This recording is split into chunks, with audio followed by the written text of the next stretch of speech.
Bueno, mis amados, hoy nos damos cita, estamos en esta hermosa serie, yo espero que esté siendo de bendición para su vida, los discursos de Jesús desde la óptica del Evangelio de Mateo.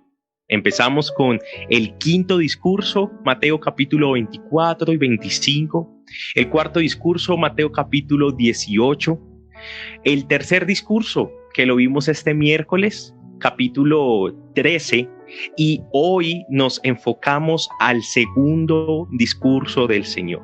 Algo particular para recordar, y es que son palabras que el Señor menciona a sus discípulos en lo íntimo de su círculo, en lo íntimo de su crecimiento, en el propósito y en el anhelo de que los discípulos vayan avanzando en la obra del Señor. En el quinto discurso veíamos cómo viene el Rey por nosotros. En el cuarto entendíamos cómo nosotros debemos vivir mientras llega el Rey. En el tercero veíamos cómo es el reino y cómo lo podemos comparar a un abrigo que está allí expresado en diferentes cosas y personas, como en Jesús, su palabra, la iglesia y el mismo evangelio. Hoy vamos a Mateo capítulo 10, y allí vamos a encontrar lo que hemos podido nombrar el segundo discurso de Jesús. Quiero que todos allí estén pendientes, hay una imagen en la pantalla. Y yo quiero que usted la observe conmigo unos instantes, por favor. Esta imagen es una fotografía de las famosas mujeres de los escombros, así son llamadas en español.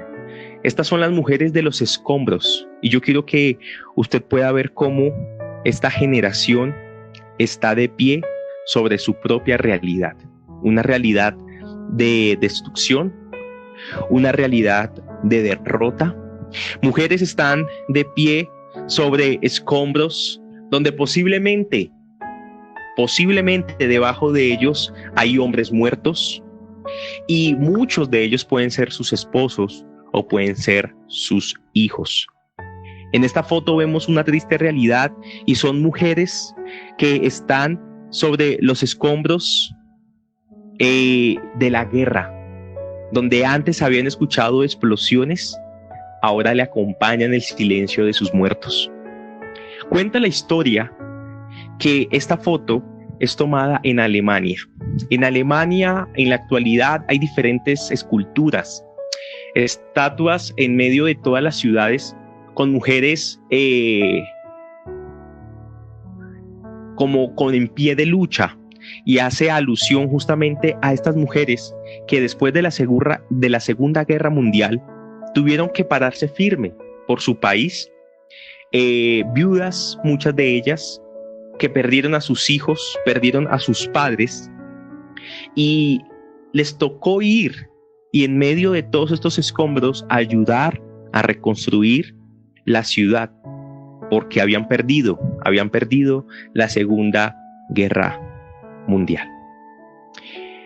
Pero el presente nos enseña cómo Alemania, allí mismo viendo esa fotografía, se superó, salió adelante, y gracias al trabajo de las mujeres de esa generación que se sobrepusieron a su triste realidad, no solo sobrevivieron muchas de ellas a la Segunda Guerra Mundial.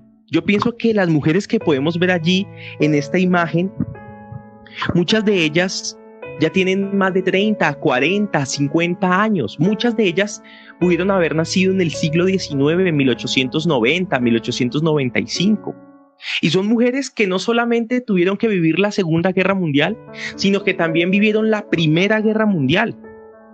Pudieron vivir la Gran Depresión Económica de 1929, 1930. De pronto no estuvieron aisladas, de pronto no estuvieron en sus casas por una pandemia, aunque toda esa época también fueron tiempos de muchas enfermedades. Fueron mujeres que les tocó quedarse en casa porque no había un virus en el ambiente, sino habían bombas, habían balas, habían enemigos. Tenían que despedir a sus esposos, tenían que despedir a sus hijos y recibir las malas noticias de que muchos de ellos habían muerto en el campo de batalla. El temor, la desidia, la tristeza, la melancolía pudieron estar en muchos corazones y muchas de ellas estuvieron allí encima de esos escombros, sabiendo que de pronto con su poca fuerza que creían tener, tenían que levantarlo para poder reconstruir un nuevo país. ¿Y ahora qué es Alemania, iglesia? Alemania es el país más fuerte e importante de toda la Unión Europea. Ahora, aunque podemos ver edificaciones muy altas, aunque podemos ver un país muy organizado, aunque podemos ver un país muy culto, podemos aprovechar esta ilustración para hablar de otros tipos de escombros que quieren ser más pesados que nosotros. Obviamente estas mujeres no trabajaron solamente con la fuerza de su cuerpo, sino que fueron contratadas por compañías con maquinaria para poder operarlas y poder reconstruir a las ciudades tanto de Alemania Oriental como de Alemania Occidental. Pero, ¿cuáles serían los escombros que podemos nosotros tener en la actualidad? Porque nosotros también estamos en una guerra. Yo quiero decirle que estamos en una guerra espiritual que trasciende al campo físico, que busca también sepultar a la iglesia como estos escombros sepultaron muchas vidas. Ahora nosotros podemos ver escombros de temor y de miedo. Nosotros nos enfrentamos a escombros de individualismo y de egoísmo. Nos estamos enfrentando a escombros de enfermedades, de confinamiento y de control social, de una decadencia moral tremenda, donde cada día más que pasa, menos temor de Dios hay. El hombre se vuelve más irrespetuoso a la ley de Dios. Hay mayor rebeldía y mayor desidia hacia su palabra.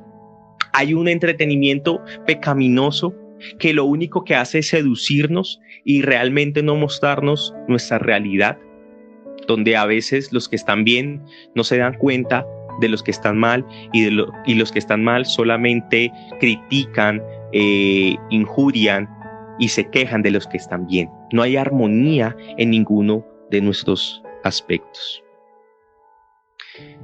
Y yo no puedo olvidar en esta mañana, iglesia, una frase que mencionamos en el tercer discurso, y es justamente esta: la iglesia es el abrigo del mundo. La iglesia es el abrigo del mundo. En este momento de pronto no se están cayendo edificios, pero sí se están cayendo familias. En este momento de pronto no hay bombardeos alrededor de nosotros, pero sí se está vociferando groserías, se está vociferando malas palabras, maldiciones de los padres hacia los hijos y de los hijos hacia los padres. De pronto nosotros no estamos en guerra con otro país, pero sí hay un enemigo que se quiere levantar en contra nuestra, que se ha levantado y que lo seguirá haciendo, para hacer callar, menguar, para hacer retroceder a la iglesia de Jesucristo, engañándose a sí mismo, porque algo he entendido y algo he podido ver, y es que la iglesia de Cristo es imparable. La iglesia de Cristo continúa, el reino de Dios se sigue extendiendo, y aunque existan leyes, aunque existan virus, aunque existan guerras, aunque exista opresión política, el evangelio no se detiene, porque el evangelio está vivo, porque la iglesia está viva, porque el Señor es poderoso y su espíritu sigue actuando en nosotros. Hoy quiero recordarle lo que dice Mateo capítulo 16, que las puertas del Hades, las puertas de la muerte no prevalecen ante la iglesia que se mueve, ante la iglesia que se moviliza, ante la iglesia que se para firme en la fe en el Señor Jesucristo y conquista lo que Dios ya nos ha entregado en su autoridad. La iglesia es el abrigo del mundo, con peste o sin ella. La iglesia es el abrigo del mundo en guerra o en paz. La iglesia es el abrigo del mundo en persecución o en aceptación, mis amados. Y yo quiero en esta mañana enfocarnos en lo siguiente, y es que los propósitos de Dios no han cambiado y por tanto los principios del Señor para el cumplimiento de sus propósitos tampoco. ¿Y por qué hago alusión a todo esto? Porque Mateo capítulo 10, el segundo discurso, nos muestra cómo la tierra está llena de escombros y cómo el enemigo ha querido que su iglesia esté debajo de esos escombros. Pero hoy, este segundo discurso lo que nos habla es de un reino sobre los escombros. Nosotros, la iglesia, somos una generación y cada iglesia, cada etapa de los tiempos, cada vida que se levanta en Cristo es una generación empoderada por el Señor para no estar debajo de los escombros, sino estar encima de ellos, para retirarlos, para restaurar, para reconciliar. Y el Señor hoy en Mateo capítulo 10 justamente nos habla, iglesia, para que nosotros entendamos que no podemos permitir hundirnos, no podemos permitir que esté sobre nosotros el miedo o el temor, el individualismo o el egoísmo, o que estén encima de nosotros, la enfermedad o el confinamiento o la pecaminosidad, una iglesia contaminada. El Señor hoy nos manda a que veamos esos escombros y que vayamos con la fuerza del Espíritu Santo a recogerlos, a removerlos y a construir, a plantar y a bendecir a las naciones. Nosotros tenemos la verdad de Cristo. Nosotros tenemos realmente la esperanza que el mundo necesita.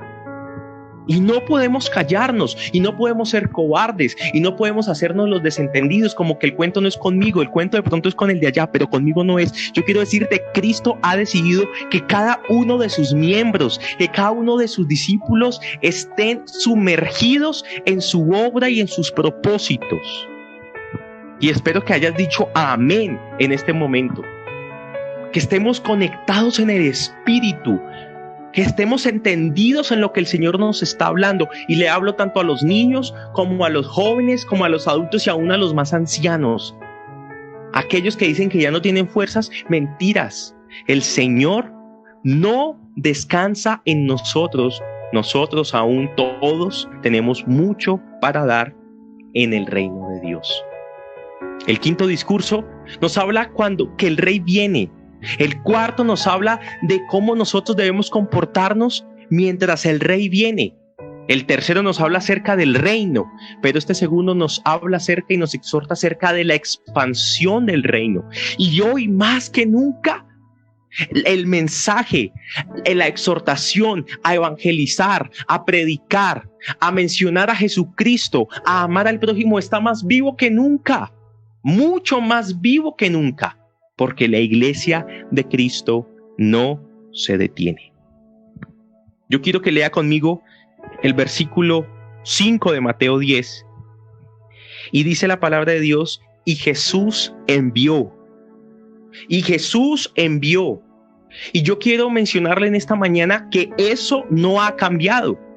Eso es tanto para los 12 discípulos, los 12 apóstoles, aquí en Mateo 10, como lo fue para Pablo, como lo fue para los padres de la iglesia, como lo fue para cada una de las personas de cada generación eclesial, y aún sigue vigente, sigue clamándose para cada uno de nosotros. Y Jesús envió nuestras vidas a...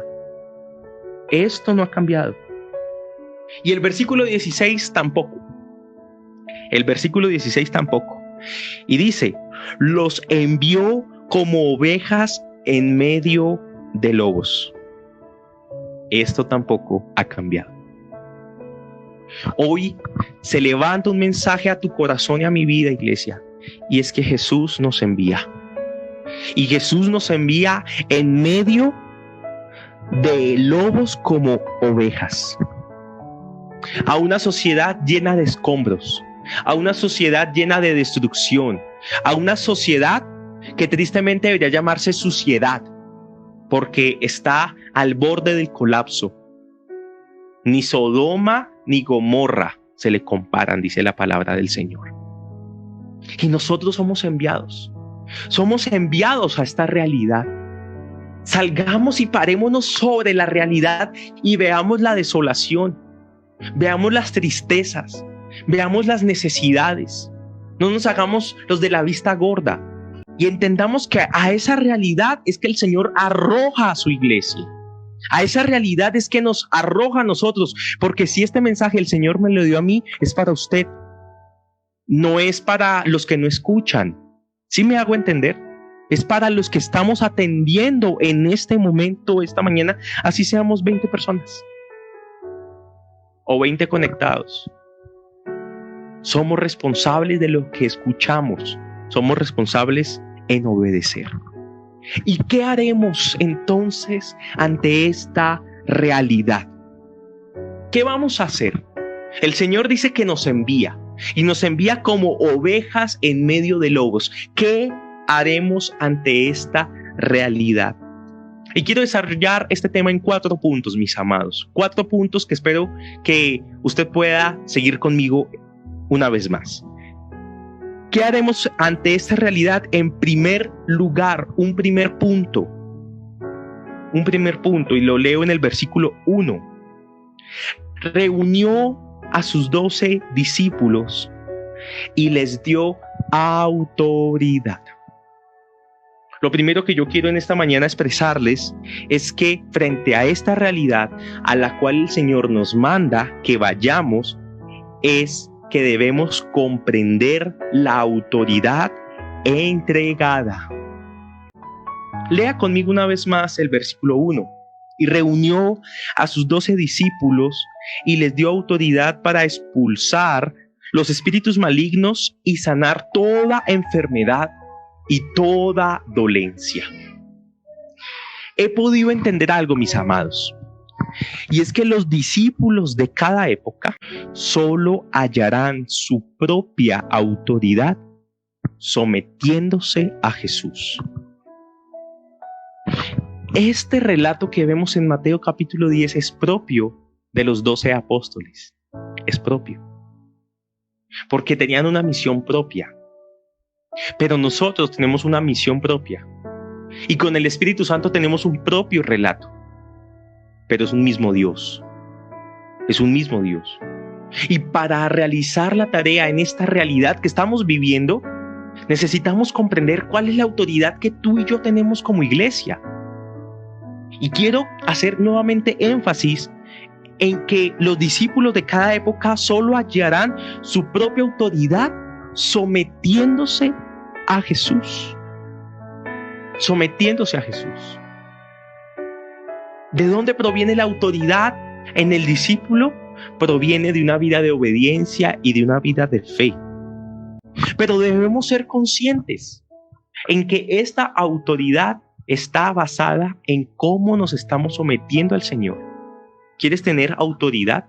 ¿Quieres ser una persona de influencia? ¿Anhelas orar y ver milagros? ¿Deseas ver cómo las personas se convierten al Señor cuando les enseñas y les predicas? ¿Cómo la iglesia se sostiene por la obra del Espíritu Santo? Debemos mantenernos en el camino de la obediencia y de la fidelidad, de la fe. Dice acá el versículo 5. Léalo conmigo, por favor. Mateo capítulo 10, versículo 5. Jesús envió a estos 12 con las siguientes instrucciones. No vayan entre los gentiles, ni entren en ningún pueblo de los samaritanos. Vayan más bien a las ovejas descarriadas del pueblo de Israel. Aquí vemos en Mateo capítulo 10 una primera misión de los discípulos del Señor. Y no es que el Señor quisiese guardarse el evangelio para las naciones. Podemos entender que este no es el propósito, sino que como vemos aquí una primera misión, El Señor lo que está haciendo es capacitando y preparando el corazón y la vida de sus discípulos para que entendiesen a qué se iban a enfrentar más adelante, pero que por el momento lo hicieran dentro de su mismo terreno, dentro de su mismo pueblo, dentro de su misma cultura, dentro de lo que ellos mismos conocen. Y eso nos da una idea que es general para toda la iglesia, y es que todos, espero que diga conmigo todos, diga yo hago parte de ese grupo de todos. Somos misioneros. Todos hemos sido enviados. Claro que sí, pero no todos vamos al extranjero. No todos tenemos el llamado de ir a las tribus indígenas, no todos tenemos el llamado de ir a otras culturas, no todos tenemos el llamado de ir a otro país, a otra etnia, aquí mismo dentro de Colombia.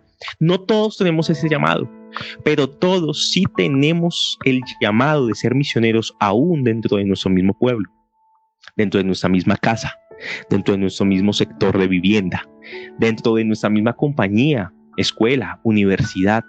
La sociedad más próxima que nos rodea, nosotros somos los responsables. Casa de Gracia está puesta o fue puesta en un punto del planeta, para que ese punto del planeta fuese bendecido y escuche la palabra de Dios. Tú has sido puesto en este tiempo de pandemia en un lugar de la ciudad, en un lugar del planeta. ¿Para qué? Para que seas luz en medio de la oscuridad. Así como los discípulos, el Señor les entregó autoridad para expulsar demonios y sanar toda enfermedad y toda dolencia. ¿Qué autoridad nos ha entregado el Señor a nosotros? ¿Qué es lo que el Señor nos ha dado para poder salir y recoger nuestros propios escombros? Recordemos que como iglesia somos el abrigo del mundo. Quiero ver alguno de estos apartes. ¿Qué autoridad tenemos nosotros como iglesia? Miqueas, capítulo 3. Miqueas, espero no se me ponga inquieto. Miqueas, capítulo 3, versículo 8. Dice acá: yo en cambio estoy lleno de poder, lleno del Espíritu del Señor y lleno de justicia y de fuerza, para una cosa, dice aquí el profeta, para echarle en cara a Jacob su delito, para reprocharle a Israel su pecado. ¿Qué autoridad ha sido delegada para la iglesia y mucho más en estos tiempos?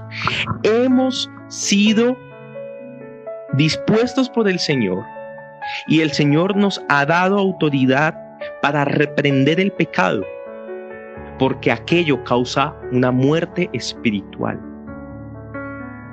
Todo hombre que ama al Señor, todo hombre que vive una vida justa, todo hombre que ama a su prójimo, tiene la autoridad de Cristo y de la palabra para reprochar, para denunciar, para no callar el pecado que hay a su alrededor, que lo único que produce son más tinieblas y más muerte en la vida de las personas.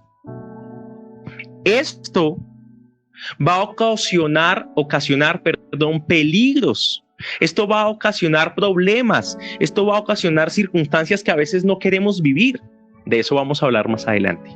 Pero por el momento, yo quiero que quede en tu corazón que la Iglesia de Cristo tiene autoridad en este tiempo para reprender el pecado. Y no hay mejor forma que recoger los escombros del pecado que mostrándolo, que reprendiéndolo, que descubriéndolo para que la gente deje de pecar.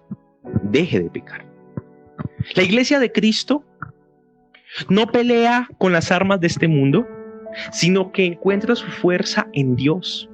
Recordamos lo que dice el maravilloso pasaje de Zacarías.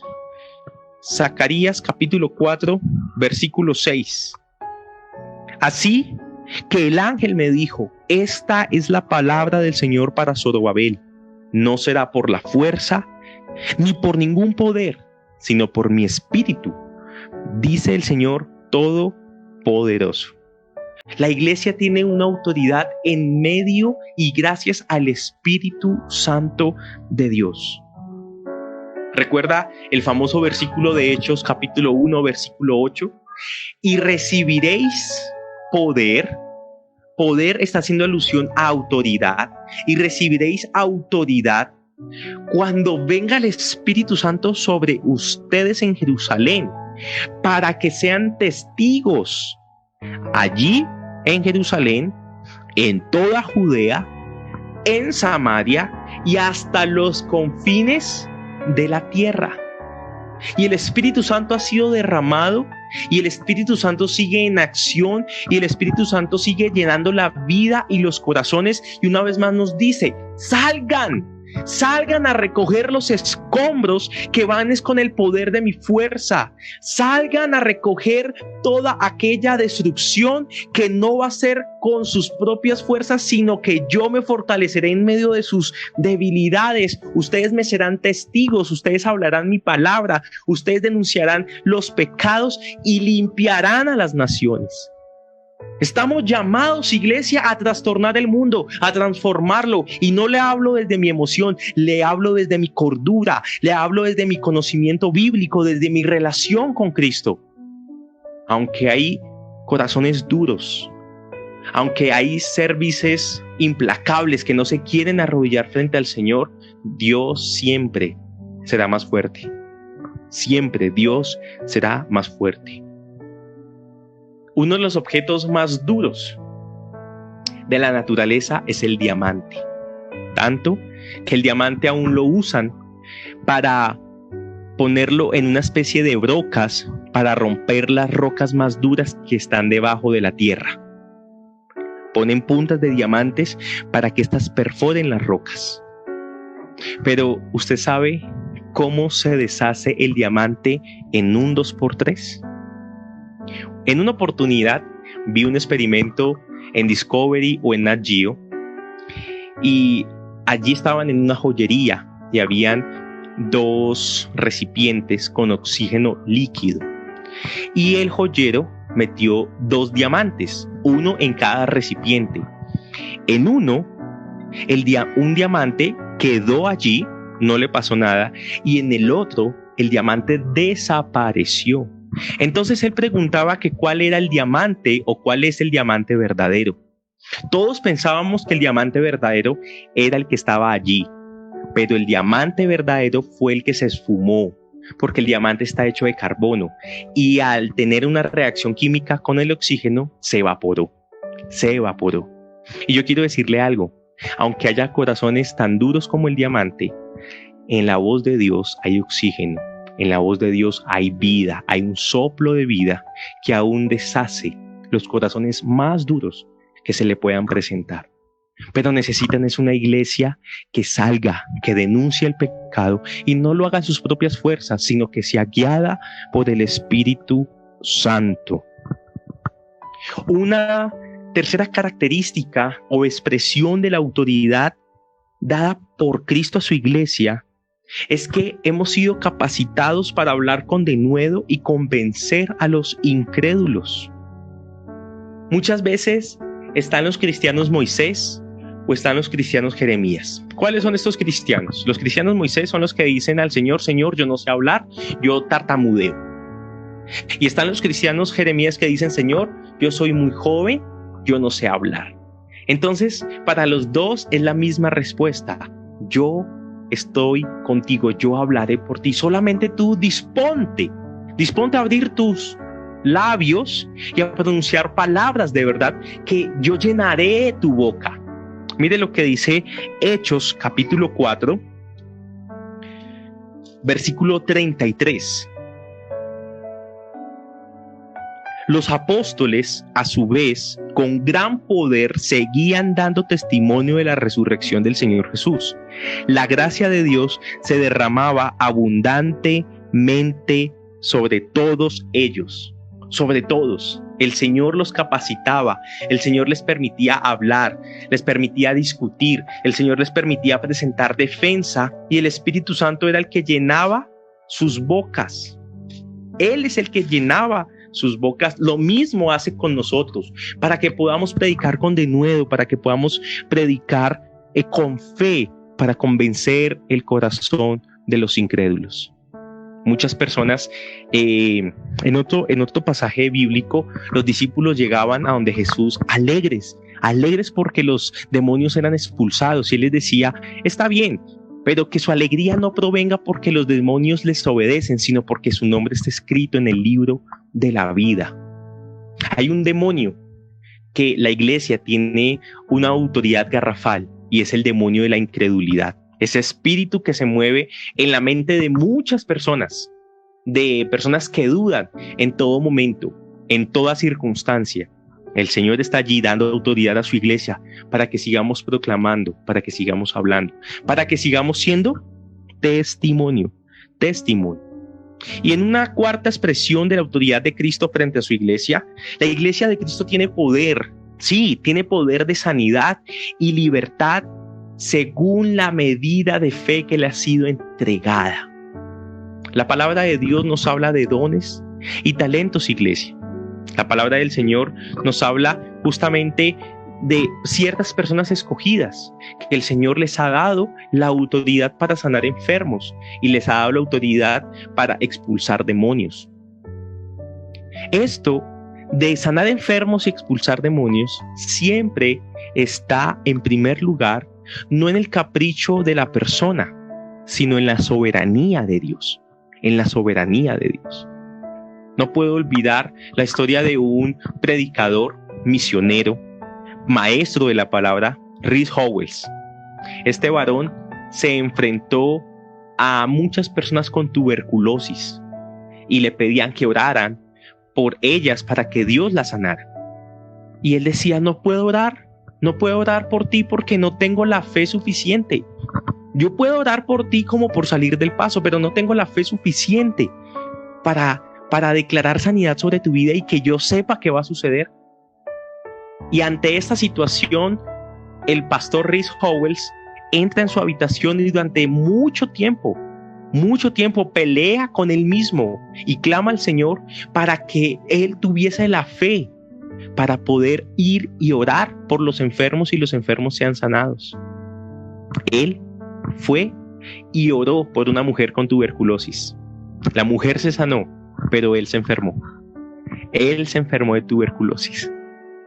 Y el Señor le decía a este varón, así como sané a esa mujer por la autoridad que te he entregado y por la fe que has adquirido, también te voy a sanar a ti, pero necesito que sientas que hay en la persona que sufre de tuberculosis para que te compadezcas de ellos, porque la compasión es lo que te va a ayudar a ti a que tu fe nutra, a que tu fe crezca, a que tu fe realmente sea de bendición para otros.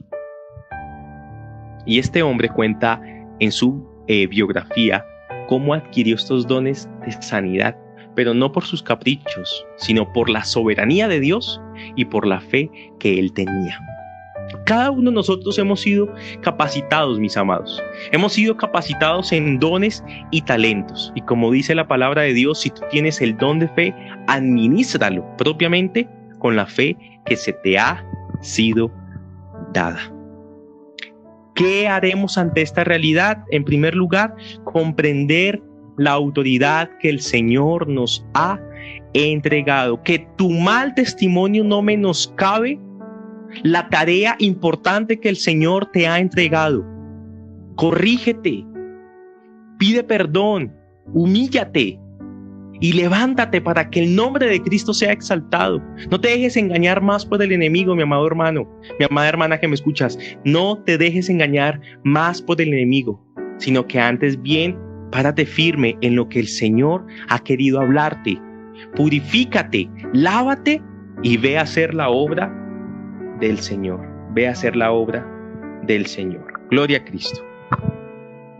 El segundo punto que quiero hablar con ustedes, son acerca que ante esta realidad como iglesia debemos comprender las instrucciones que Él nos ha dado. Aunque el pasaje de Mateo capítulo 10 es un pasaje muy específico, a la situación que ellos estaban viviendo en ese momento, podemos rescatar ciertas instrucciones generales para nosotros, para nuestras vidas. Mateo capítulo 10, versículo 5 en adelante, acompáñeme con la lectura, por favor. Y dice que Jesús envió a estos 12 con las siguientes instrucciones. La primera, que ya la habíamos visto: no vayan entre los gentiles, ni entren en ningún pueblo de los samaritanos, vayan más bien a las ovejas descarriadas del pueblo de Israel. La primera instrucción que nosotros en esta mañana podemos enlistar es que debemos ir a los perdidos. Debemos ir a los perdidos. Claro. Y tenemos que tener el mismo sentir del apóstol Pablo. Este lo encontramos en Romanos 15:20. Mire, se lo leo. Dice: en efecto, mi propósito ha sido predicar el evangelio donde Cristo no sea conocido, para no edificar sobre fundamento ajeno. Yo he visto cómo muchos hermanos invitan a su iglesia a otros cristianos que han tenido malas experiencias en otras iglesias, lastimosamente. No está mal, pero eso no es cumplir la tarea.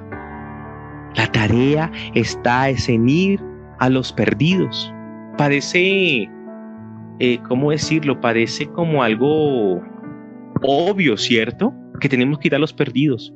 Pero la iglesia pareciera no entenderlo. La iglesia, hay iglesias que crecen porque pasan de una iglesia a otra. Eso no es crecimiento. Nos estamos rotando las ovejas del Señor. Eso no es así. Eso no es así. Tenemos que predicar la palabra del Señor. Sí, es verdad. Es bueno que ciertas personas maduras en la fe se unan para crear iglesia. Es verdad. Y es de gran bendición. Pienso que es el caso de Casa de Gracia. Pero tenemos que unirnos es para crecer, no en otros miembros de otras congregaciones, sino crecer en personas que aún no conocen a Cristo. Debemos ir a los perdidos. Debemos tener el propósito firme de predicar el evangelio donde Cristo no ha sido anunciado. Segunda, versículo 7. Donde quiera que vayan, prediquen este mensaje: el reino de los cielos está cerca. Esta segunda instrucción parece también obvia, pero tristemente hay que mencionarla. La primera es que debemos ir a los perdidos, y la segunda es que debemos predicar este mensaje: el reino de los cielos está cerca. Este mensaje es el que debemos predicar.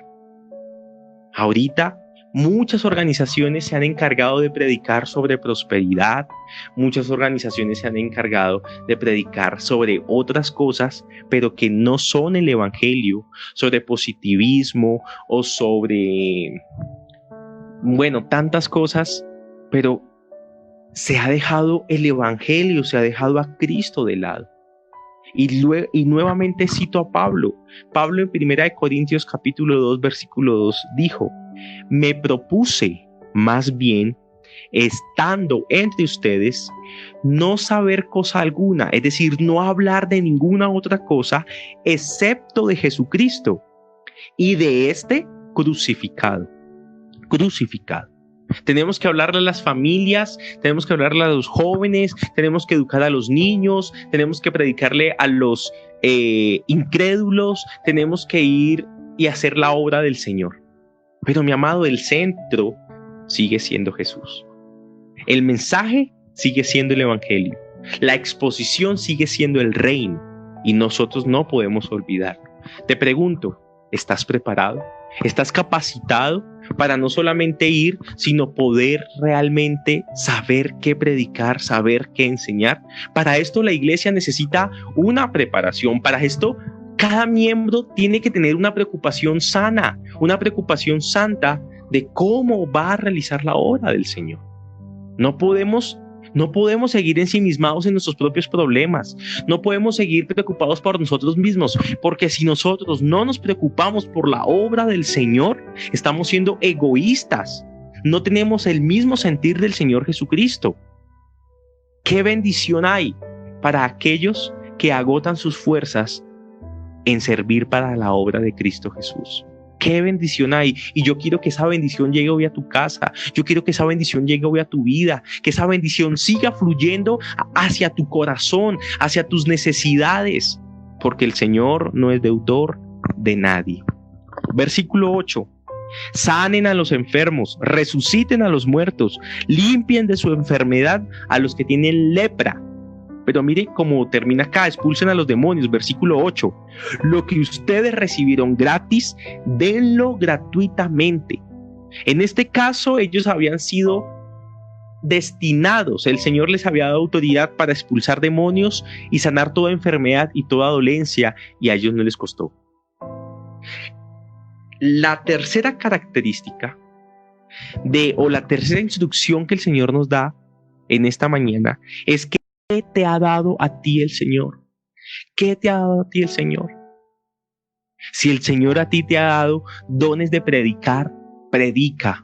Si el Señor te ha dado dones a ti de interceder, ora fervientemente. Si el Señor te ha dado a ti el don de dar, hazlo generosamente. Si el Señor te ha dado a ti el don de enseñar, por favor, ponte los zapatos y empieza a edificar el nombre de Cristo. Si el Señor a ti te ha dado el don de salir a otras naciones a predicar, sigue creyendo. Si no lo has podido hacer, y hazlo, porque el Señor es el que te va a llevar. Los recursos del cielo son ilimitados. El Señor nos pone donde Él quiera y como Él quiera, en el tiempo que Él quiere. Lo que Dios te ha dado a ti gratuitamente, iglesia, dalo, entrégalo. Es tiempo de poner en acción lo que el Señor nos ha dado para que su reino sea extendido. Versículos 9 y 10. No lleven oro ni plata, ni cobre en el cinturón, ni bolsa para el camino, ni 2 mudas de ropa, ni sandalias, ni bastón, porque el trabajador merece que se le dé su sustento. Una cuarta instrucción es que los que nos dedicamos a la obra del Señor, los que amamos la obra del Señor, los que gastamos nuestras vidas y nuestro tiempo en la obra del Señor, el Señor mismo nos va a proveer nuestro salario y nuestro sustento. Por eso yo en esta mañana también te invito a que entendamos cuál es la cuarta instrucción del Señor, y es a confiar en el sustento del cielo. Es a confiar justamente a que el Señor es el dueño del oro y de la plata. No tenemos que llevar oro ni plata con nosotros, sino que Él, el dueño debe ir con nosotros. Esta cuestión era algo muy específico para ellos. No significa que sea algo específico para las misiones, no. Es algo específico para ellos, pero sí aquí hay una enseñanza para todos, y es que debemos confiar en que el cielo nos sustenta, que el cielo nos provee. Amén, iglesia. Y en una quinta característica lo vemos en el versículo 16. 16, por favor. Los envío como ovejas en medio de lobos. Por tanto, sean astutos como serpientes y sencillos como palomas. Esta quinta instrucción del Señor es justamente a ser prudentes. A ser prudentes porque no vamos a tenerla fácil. A ser prudentes porque la situación no es sencilla. A ser prudentes porque aunque podamos ver en todo esto un jardín de rosas, tenemos que entender que las rosas tienen espinas que hieren, que lastiman, que nos hacen salir sangre. Esta es la obra de Cristo, que aunque es algo hermoso para los que amamos al Señor, es algo peligroso también para los que aceptamos el reto. Por eso Él dice, sean astutos como las serpientes, sean prudentes. Allí la astucia es una invitación a la prudencia, al dominarse, al saber qué hacer, al ser sabios. Eso es lo que está diciendo la palabra del Señor. Y al ser sencillos nos está diciendo es a no contaminarnos, a no tener impureza en medio de nosotros. Somos del mundo, estamos en el mundo, pero no somos del mundo. Estamos, pero no somos. Por eso dice Romanos 16, 19. Quiero leérselos antes de pasar a la siguiente sección. Romanos capítulo 16, versículo 19. Es cierto que ustedes viven en obediencia, lo que es bien conocido de todos, y me alegra mucho, pero quiero que sean sagaces para el bien e inocentes para el mal. Que sean sagaces para el bien e inocentes para el mal. Este versículo describe muy bien el qué significa ser astutos como serpientes y sencillos como palomas. Es lo que nos está diciendo, es como una comparación en ser sagaces para el bien e inocentes para la maldad. Estamos, pero no somos del mundo. ¿Qué hacemos ante esta realidad llena de escombros, de temor, de miedo, de inseguridades, de incertidumbres? Primero, comprender la autoridad que Dios nos ha entregado. Segundo, comprender y atender las instrucciones que Él nos ha dado. Y en tercer lugar, que debemos comprender los peligros inminentes, los peligros que son propios de la obra del Señor. Volvamos a Mateo capítulo 10.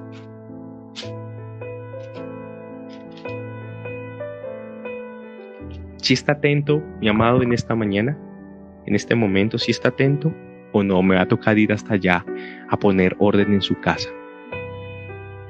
Mateo capítulo 10. Y es que de algo debemos ser conscientes. Jesús nunca lo escondió. No tenía el propósito ni la idea de hacerlo. Y es de los peligros que la iglesia de Cristo sufre cuando obedece. Por eso, hoy yo quiero decirle que el reino de los cielos es de valientes. El reino de los cielos no es de redes sociales. El reino de los cielos no es de pantallas. El reino de los cielos no es de templos. El reino de los cielos está en las calles. El reino de los cielos está con el necesitado. El reino de los cielos está con el que necesita conocer a Jesús. Y allí están los verdaderos valientes, los que han entendido que aunque hay peligros, mayor confianza hay en los que estamos con Jesús.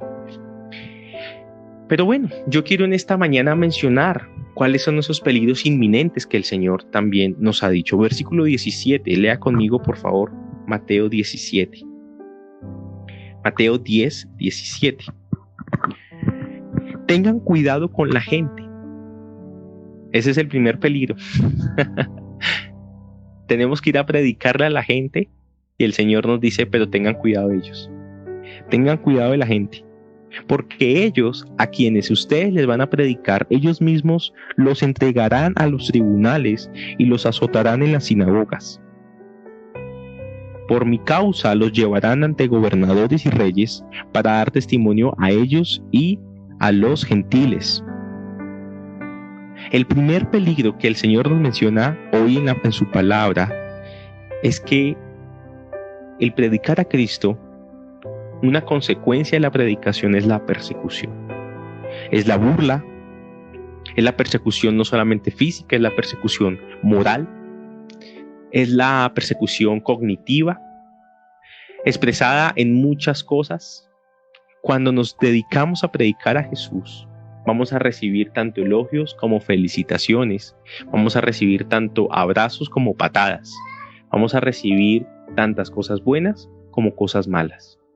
Nosotros estamos viviendo mucho de las cosas buenas, pero los misioneros, la gente que va a lugares donde está prohibido a predicar a Cristo, pero sin importarle la ley del hombre, que realmente es una ley satánica, va y predica. Así esto le cueste la vida, no importa. No importa.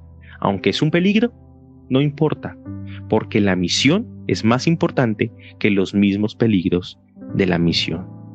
Versículo 21, por favor. El hermano entregará a la muerte al hermano y el padre al hijo. Los hijos se rebelarán contra sus padres y harán que los maten. Por causa de mi nombre, todo el mundo los odiará, pero el que se mantenga firme hasta el fin será salvo. Cuando los persigan en una ciudad, huyan a otra. Les aseguro que no terminarán de recorrer la ciudad de Israel antes de que venga el Hijo del Hombre. Versículo 34. Versículo 34. Jesús les dice a sus discípulos: no crean que he venido a traer paz a la tierra. No vine a traer paz, sino espada. Porque he venido a poner en conflicto al hombre contra su padre, a la hija contra su madre, a la nuera contra su suegra. Hay muchos problemas entre nueras y suegras, pero no es por Jesús, ¿no? No confundamos. Los enemigos de cada cual serán los de su propia familia. Serán los de su propia familia. Un segundo peligro inminente es que habrá división y odio en las familias a causa de Jesús. A causa de Jesús. Por aceptar a Jesús, nuestra propia familia muchas veces se va a poner en contra nuestra. Se levantará el padre contra el hijo y el hijo contra el padre. Se levantará la hija contra su madre y su madre contra la hija. El Señor nos está indicando que no solamente debemos tener presente la persecución que podemos tener del exterior, sino dentro de las mismas casas. Vamos a tener persecución, oiga, pero que sea una persecución santa. ¿Sí saben cuál es la persecución santa? Es una persecución que es propiamente por el buen testimonio en que vivimos, no por el contrario. Es que a mí me rechazan por ser cristiano. No, nosotros no lo rechazamos por ser cristiano, nosotros lo rechazamos por ser un hipócrita, por predicar y por no hacer. Y eso no es ser perseguidos por Cristo, eso es ser perseguidos por nuestro propio pecado. ¿Listo, iglesia? Pero es un peligro inminente. Habrá en muchas familias división y de pronto tú lo puedas estar padeciendo, pero no te preocupes que el Señor también quiere alcanzar a tu familia. Y a aquellos que nos persiguen, el Señor se les aparece y les dice: ¿por qué me persigues? ¿Por qué me persigues? Y quién sabe, se puedan convertir en futuros Pablos, que aún prediquen más que tú y que yo, en el nombre poderoso de Jesús, lo creo. Y un peligro más lo encontramos en el versículo 32 al 33. ¿Está conmigo? Versículo 32 al 33. A cualquiera que me reconozca delante de los demás, yo también lo reconoceré delante de mi Padre que está en el cielo. Pero a cualquiera que me desconozca delante de los demás, yo también lo desconoceré delante de mi Padre que está en el cielo. Uno de los peligros que podemos vivir es negar a Cristo. No es posible. No es posible. Ante la tribulación, ante la amenaza de muerte, ante la persecución, ante la división, aún ante la aprobación de los otros, no podemos negar a Jesús. Y negar a Jesús no es simplemente decir yo no creo en Él, aunque eso es negar a Jesús, sino que cuántas veces hemos negado a Jesús en nuestros propios círculos sociales. Cuántas veces por querer encajar nos ha tocado dejar a Jesús afuera. Eso es negar a Cristo. Y debemos entender, iglesia, que la vida del creyente es ahora diferente a la vida del incrédulo. Los que hemos sido salvados ya no podemos vivir y no podemos compartir lo mismo que los que hacen afuera. No lo podemos hacer. No podemos estar en ese juego justamente, porque ahora llevamos vidas diferentes. Lo que antes éramos ha quedado atrás. Ahora somos nuevas criaturas en Cristo Jesús. Por cumplir la obra del Señor nos podemos enfermar, nos pueden matar, nos podemos quedar sin nada, podemos perder a la familia. Pero estos son nuestros escombros, el miedo a perder. Debemos quitarlos de nuestras vidas para poder construir en Cristo. ¿Los quitamos o ellos nos entierran? Quitamos estos escombros del miedo a la pérdida, a la vida, a la familia, a enfermarnos. Los quitamos de nuestras vidas, o téngalo por seguro que van a caer sobre nosotros y nos van a espichar. Vamos a quedar debajo de ellos. Nosotros estamos de rodillas ante Dios, pero estamos de pie frente al mundo. Estamos de pie frente a estos retos, estamos de pie frente a estos obstáculos. El Señor está con nosotros. El Señor realmente no solamente nos manda, sino que nos dice, yo les acompaño. Y este es el cuarto punto, ya para ir finalizando y concluyendo este segundo discurso. El cuarto punto que he podido en esta mañana mencionar frente a ustedes es que frente a esta realidad debemos comprender la compañía del proceso. Debemos comprender la compañía del proceso. Porque yo quiero decirle algo, no estamos solos, no estamos solos. ¿Cuántos lo creen? Amén. No estamos solos.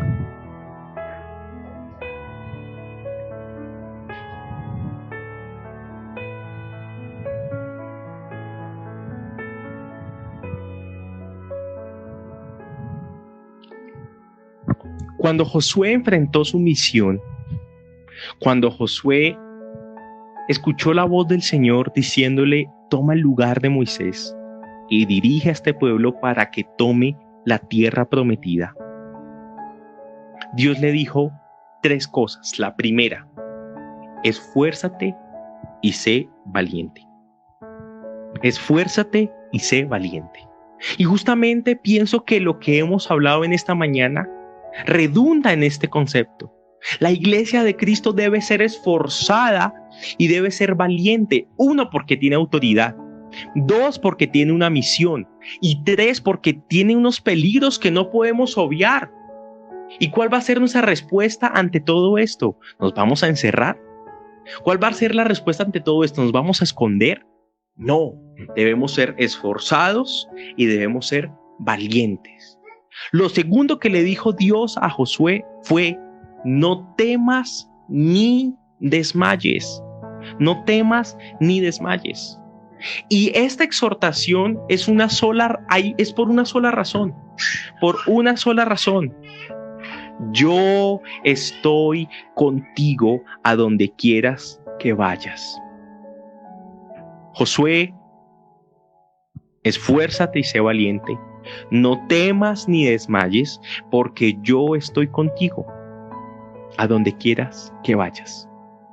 Y quiero que veamos en Mateo capítulo 10, los versículos 24 en adelante. Mateo capítulo 10. Versículo 24, léalo conmigo. El discípulo no es superior a su maestro, ni el siervo superior a su amo. Basta con que el discípulo sea como su maestro y el siervo como su amo. Si al jefe de la casa lo han llamado Beelzebú, ¿cuánto más a los de su familia? Si Jesús padeció, si a Jesús lo trataron de que era enviado por Satanás, si a Jesús lo mataron, si a Jesús lo escupieron, si a Jesús lo creyeron un mentiroso, ¿cuánto más harán con nosotros? ¿Cuánto más harán con nosotros? Por eso dice el versículo 26. Así que no les tengan miedo, porque no hay nada encubierto que no llegue a revelarse, ni nada escondido que no llegue a conocerse. Lo que les digo en la oscuridad, díganlo ustedes a plena luz. Lo que se les susurra al oído, proclámenlo desde las azoteas. No tengamos miedo de hacerlo. No teman a los que matan el cuerpo, versículo 28. No teman a los que matan el cuerpo, pero no pueden matar el alma. Teman más bien al que puede destruir el alma y el cuerpo en el infierno. ¿No se venden 2 gorriones por una monedita? Sin embargo, ni uno de ellos caerá a tierra sin que lo permita el Padre. Durante muchos años, de pronto usted también lo tiene presente, se dice que la hoja de un árbol no se mueve si no es la voluntad de Dios. ¿Sí lo hemos escuchado? La hoja de un árbol no se mueve si no es la voluntad de Dios. Y muchas personas creen que esto es un pasaje bíblico, pero yo quiero decirle que no, aunque es una gran verdad, aunque es algo muy poético y hermoso, esto no es un pasaje bíblico. La Biblia no dice en ningún momento que la hoja de un árbol no se mueve si no es la voluntad de Dios. Aunque es muy cierto, la Biblia no lo dice, pero la Biblia sí dice que no se venden 2 gorriones por una monedita. Sin embargo, ni uno de ellos caerá a tierra sin que lo permita el Padre, que hace una alusión muy similar al movimiento de una hoja de un árbol. Dice el versículo 30, me fascina el versículo 30, iglesia. Y Él les tiene contados a ustedes aún los cabellos de la cabeza. Yo le he puesto el trabajo un poco más difícil a Dios, porque antes estaba más calvo, pero ahora tengo un poquito más de pelo. Él tiene presente aún esos pequeños detalles. ¿Cuántos cabellos tenemos sobre nuestra cabeza? Algo que se cae todos los días, algo que nace todos los días. Él tiene presente ese dato. Obviamente, el Señor está usando esto como una ilustración para que entendamos algo. Nuestras vidas están en sus manos. Nuestras vidas, nadie puede tocarlas si Él no lo permite. El Señor es soberano sobre nosotros y sobre nuestras situaciones. Eso es lo que Él nos está diciendo. Por eso el versículo 31 dice: así que no tengan miedo. Ustedes valen más que muchos gorriones. No debemos tener miedo, porque el valor de nuestras vidas ante Dios es imposible de contar. Somos valiosos en las manos del Señor. Y si 2 gorriones no caen a tierra sin que el Padre lo permita, mucho menos nuestras vidas. Por eso, una vez más, la palabra impulsa a su iglesia a no temer. La palabra impulsa a la iglesia a no tener miedo. La palabra impulsa a su iglesia a no concentrarse en lo propio, a no descuidar la obra del Señor, sino a estar atentos, iglesia. El Señor que te ha dado para que lo pongas por obra en estos tiempos, el Señor que te ha dado para que no te calles, el Señor que te ha dado para entregar, el Señor que te ha dado para que su obra continúe. Ni la Segunda Guerra Mundial acabó con la expansión del Evangelio. Estas mujeres siguieron peleando por su ciudad, por su país, aunque muchas de ellas estuvieron en duelo. Muchas de ellas perdieron a su esposo y les tocó ir a trabajar para sustentar a sus hijos. ¿Cuántas mujeres quedaron huérfanas y desde muy jóvenes les tocó también recoger estos escombros para poder comer? Para poder comer. Fueron valientes, se superaron ante la adversidad, salieron a la calle y reconstruyeron su ciudad. ¿Cuánto más haría una iglesia valiente que no se queda encerrada en sus casas? Y lo mejor de todo, bueno, lo mejor de todo no, algo para añadir a esto que ya es muy bueno, y es que no solamente contamos con la compañía de Dios, contamos con la compañía de los unos a los otros. No estamos solos. La iglesia de Cristo se acompaña mutuamente. Yo no me siento solo. Yo le doy gracias a Dios por tu vida. Yo le doy gracias a Dios por la vida de mi familia, por la familia de mi esposa, por mi propia familia, mis hijos, mi esposa. no estamos solos, nos apoyamos, nos ayudamos, estamos al servicio los unos de los otros. La iglesia de Cristo está presta para su propia iglesia. Por eso nosotros, mis amados, debemos entender que el Señor nos manda a estar pendientes los unos de los otros.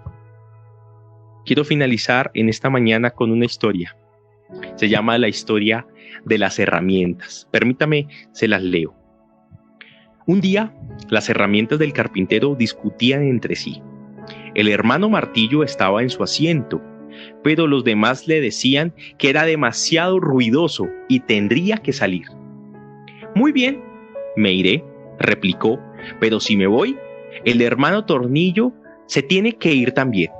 Después de todo, siempre se le tiene que estar retorciendo para que haga algo.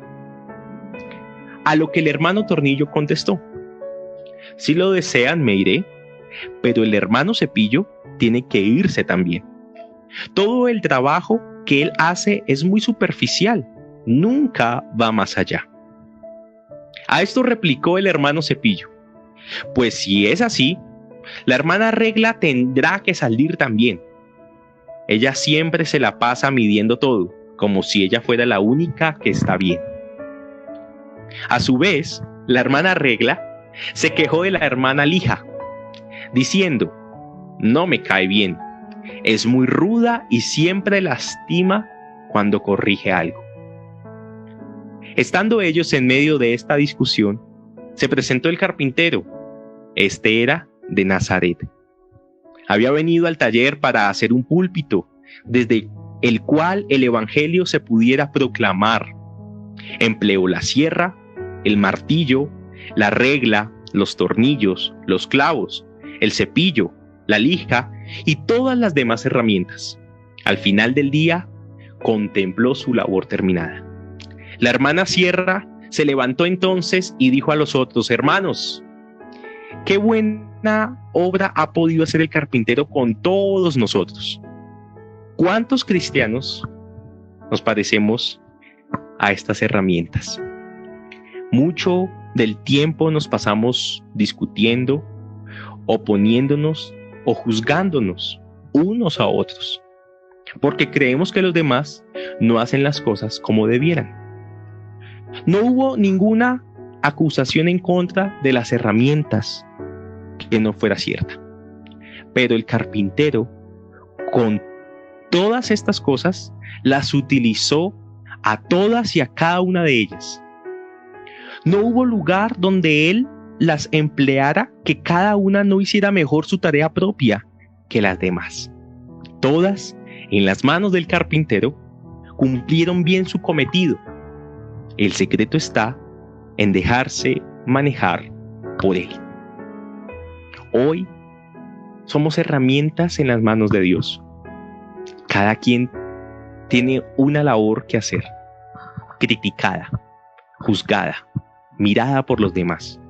Pero en las manos del carpintero somos provechosos. Podemos hacer bien nuestro trabajo y juntos podemos una vez más levantar la obra que el Señor quiere que sigamos haciendo. Jesús envió a sus discípulos y esta orden sigue estando vigente para tu vida y para la mía. Oremos en esta mañana. Padre, yo quiero darte gracias. Yo quiero darte gracias, Señor. Gracias, gracias, gracias, mi Señor Jesús. Porque tú diste tu vida en la cruz. Tú allí fuiste clavado por mis pecados. Tú allí, Padre, venciste. Nos hiciste más que vencedores en ti, Jesús. Tu fidelidad es grande y por siempre la podremos proclamar. En esta mañana yo oro por Casa de Gracia, para que sea una iglesia valiente, para que sea una iglesia que comprenda su realidad, que comprenda la autoridad que le ha sido dada, las instrucciones. Que Casa de Gracia sea una iglesia que comprenda los peligros que tiene a su alrededor, pero también las oportunidades. Que sea una iglesia Espíritu de Dios, que comprenda que no está sola en el proceso.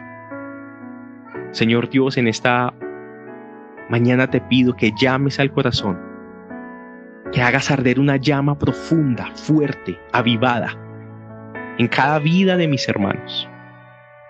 Padre, que la tarea la hagamos en conjunto, no unos pocos. Envía obreros a tu mies.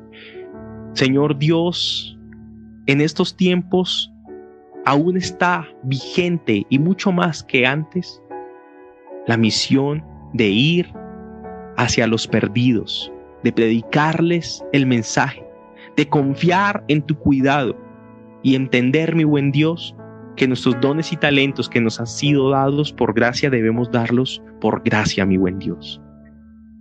Padre, yo quiero darte infinitas gracias, porque en ti tenemos el oportuno socorro, porque en ti, amado Señor Dios, sabemos que no estamos solos.